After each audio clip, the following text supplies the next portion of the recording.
حاضر تھے کہ ان 11 کے 11 لشکر کو مسیلمہ کے لشکر نے شکست دے دی. اتنا بڑا یہ فتنہ تھا. صحابہ پریشان، دن بدن پریشانی بڑھتی چلی جا رہی ہے کہ حضور کے سچے غلام ایک طرف ہیں اور یہ بے ایمان جھوٹے نبی کو ماننے والے اتنے طاقتور ہو گئے. پھر آخر میں حضرت ابو بکر صدیق نے حضرت خالد بن ولید رضی اللہ تعالی عنہ کو ایک لشکر تیار کر کے دیا. سپہ سالار حضرت خالد بن ولید کو بنایا اور کہا کہ آپ جائیں اور جا کر اس بدبخت کے خلاف جہاد کریں.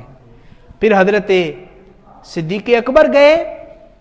صدیق اکبر نے حضرت خالد بن ولید کو بھیجا مسیلمہ کے ساتھ جنگ کرنے کے لیے. تو پھر اللہ تعالیٰ نے حضرت خالد بن ولید کے لشکر کو اللہ نے فتح عطا فرما دی.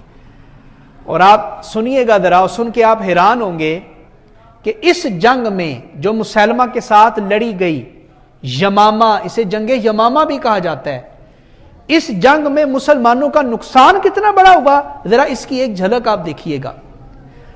حضور علیہ الصلوۃ والتسلیم نے جتنی جنگیں لڑی ہیں نا اپنی زندگی میں، ان تمام جنگوں میں جتنے صحابہ شہید ہوئے ہیں ان کی تعداد ہزاروں میں نہیں، صرف 212 صحابہ شہید ہوئے ہیں ان ساری کی ساری جنگوں میں. جنگ بدر کو لے لیں، احد کو لے لیں، خیبر